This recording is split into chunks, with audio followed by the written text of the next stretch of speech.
이강인의 예리한 시각. 이제는 뉴스의 행과 간을 짚어냅니다.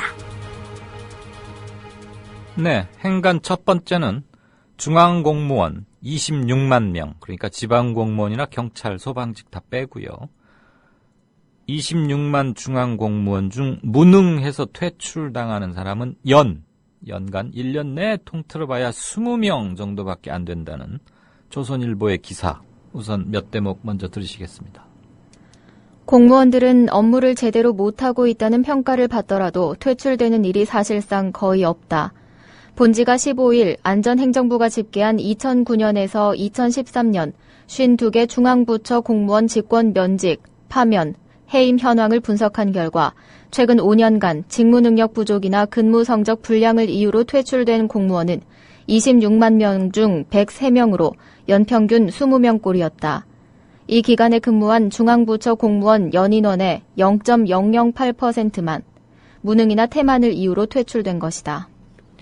네, 상명하복이라는 공직사회를 떠받들고 있는 그 질서 유지의 근간 때문에 어쩔 수 없이 목구멍이 포두청이었건 뭐였건 간에 윗사람에게 그저 그냥 시키는 대로 할 수밖에 없는 대다수 하위직 공무원들, 이분들 사실 노동 강도 굉장히 강하고 요즘 충원되는 분들 중에는 요즘 공무원 되는 게 하도 힘들어서 말이죠. 굉장히 우수한 분들 많다는 거 저도 압니다. 그리고 비교적 말랑말랑한 사고방식으로 창의적인 아이디어도 내고 그러는데 고답적으로 몇십 년간 계속 형성되어 왔던 공무원 사회의 질식할 것 같은 문화와 곳곳에서 파열음, 마찰 일으키면서 조금씩 창조적인 기풍을 불러일으키고 있다는 점까지도 알고 미리 말씀드리고 그런 분은 제가 앞으로 질타할 공무원의 모습에서 일부 제외한다는 것 미리 말씀드립니다. 그렇지만 8시 52분에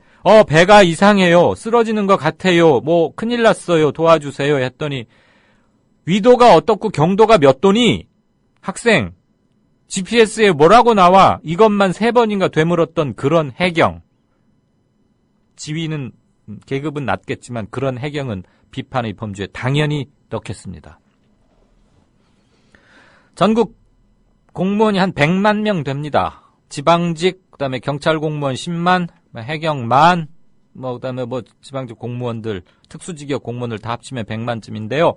그 중에서 중앙 공무원이라고 이른바 공무원 중에서도 공무원이라고 불리우는 사람은 52개 중앙부처에 26만 명쯤 됩니다. 지금 도지사, 서울시장 하겠다고들 곳곳에서 한 가락씩 한다는 사람들 나와서 굽신거리고 열심히 공약 발표하고 막 이러잖아요. 정몽준 씨가 되건 박원순 씨가 시장이 되건 또는 안희정이 다시 충남지사를 하건 누가 뭔 일을 하건 인천의 송영길 씨가 또 재선을 하건 딴 사람이 하건 도지사 돼도 중앙부처의 국장 만나기 그 사전에 상당히 공손하게 말해야 되고요. 와서 직접 조아리면서 설명하고 그럽니다. 왜? 돈 따가야 되니까. 예산 받아야 되니까.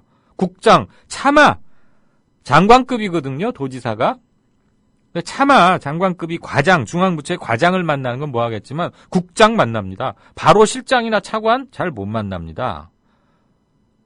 개인적 연분이 있어서 차관한테 가서 커피는 마실 수 있어도 일 때문에는 국장한테 가서 국장 설명하고 그럼 이제 국장이 자기 밑에 과장들하고 사무관 부르죠. 배석시켜놓고 도지사의 브리핑 듣습니다. 그럼 벌써 이렇게 설명을 듣는 사람은 원래 그렇잖아요. 다리 딱 꼬고 좀 기대게 돼 있잖아요, 뒤로. 심사하는 사람이 원래 그렇죠. 그만큼 센 자리예요, 중앙부처라는 게. 그런데 이 중앙부처 공무원이 되는 건 두 가지죠. 하나는 이른바 행정고시인가 그거 봐가지고 5급부터 시작하는 사람이 있고 또 하나는 이제 7급이나 9급 공무원으로 시작해서 정말 근데 가면은 제가 지금 이건 제가 직접 경험하고 목격했던 건데 더군다나 제가 군대를 무슨 사유로 못 갔기 때문에 학교 때문 일이 있어서요. 계급 사회를 못 겪어봐서 그러는지 몰라도 공무원 사회의 계급에 따른 그 엄밀성을 보고 정말 저는 질식하고 잘 끝까지 적응을 못한 채 4년쯤 하다 나왔는데 자기 자식 낳아서 공무원 하겠다 그러면 절대 하위직 공무원으로는 들어가지 마라. 이 소리가 입으로 당연히 나와요. 그만큼 5급 사무관 이상과 6급, 7급, 8급, 9급 이것은 조금 표현을 심하게 아니면 무슨 당상, 당하? 아무튼 저는 어떻게 해도 못하겠던데 그런 게 몸에 배어 있더군요. 그래서 이 사람들은 항상 자기 바로 윗사람 또는 그 윗사람만 보고 충성할 수밖에 없어요. 그러니까 잘하지 못한 것은 처벌받지 않아요. 그런데 규정이나 원칙을 어기면 처벌받을 수 있어요. 그러니까 몸을 사려요. 그래서 26만 명이라고 하면 사람은 반드시 20대 80이 있습니다.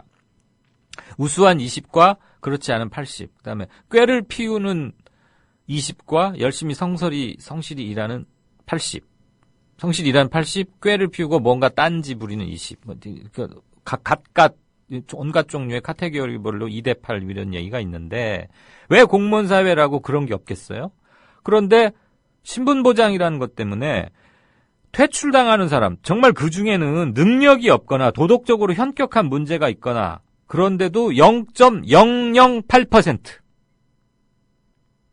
1%면 100명에 1명 아닙니까? 0.008%예요. 반올림 해봐야 0.01%. 1000명에 1명인가요? 이 말은 처벌이나 퇴출이 없다는 얘기입니다. 그러면 공무원 집단을 구성하고 있는 모든 사람은 완전 무결해서 하나 흠잡을 데가 없어서 이러느냐? 아니거든요. 신분보장제도거든요. 근데 그 신분보장을 악용해요. 그러면서 그들은 말합니다. 우리는 장시간 노동에 박봉에 시달린다.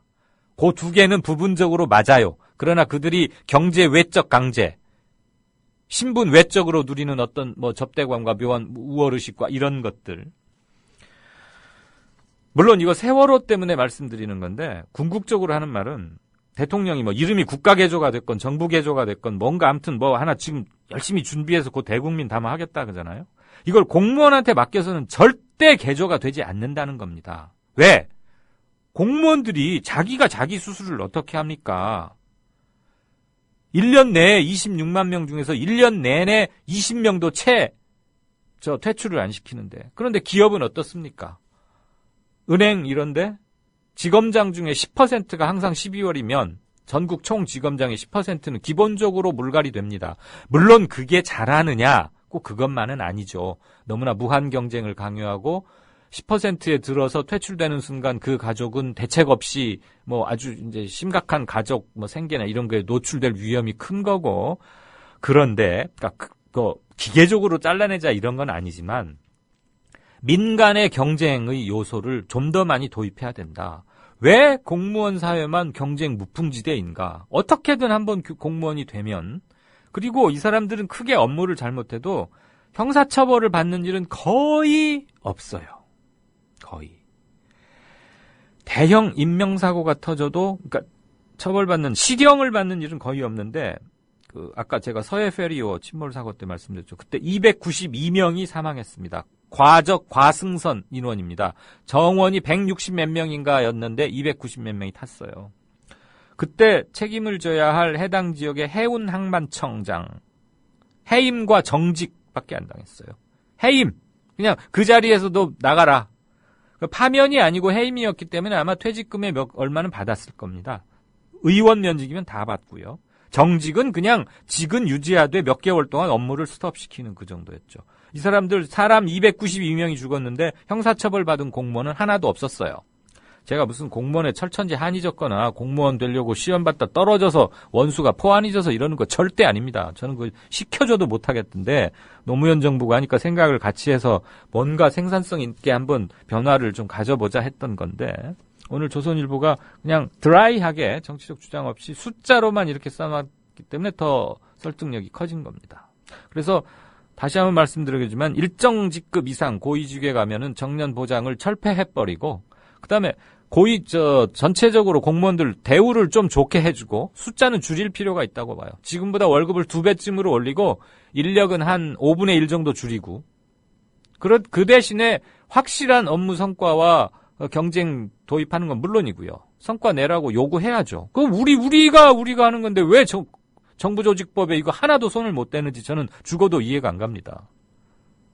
그 다음에 월급 지금보다 2배로 주고 5만 원 정도 푼돈만 받아도 가차없이 엄청난 페널티와 벌을 줘서 더 이상 도저히 부정이 못 발붙게 하는 것, 이런 거가 필요하다고 다시 한번 말씀드립니다. 어느 정치학자가 이랬습니다. 민주주의의 적은 공산주의가 아니라 관료제다. 상당히 동의합니다. 개조해야 할 것은 국가가 아니라 정부와 관료 그리고 대통령이라고 저는 봅니다. 뉴스 행간, 아쉽지만 이거 하나만 해야겠습니다.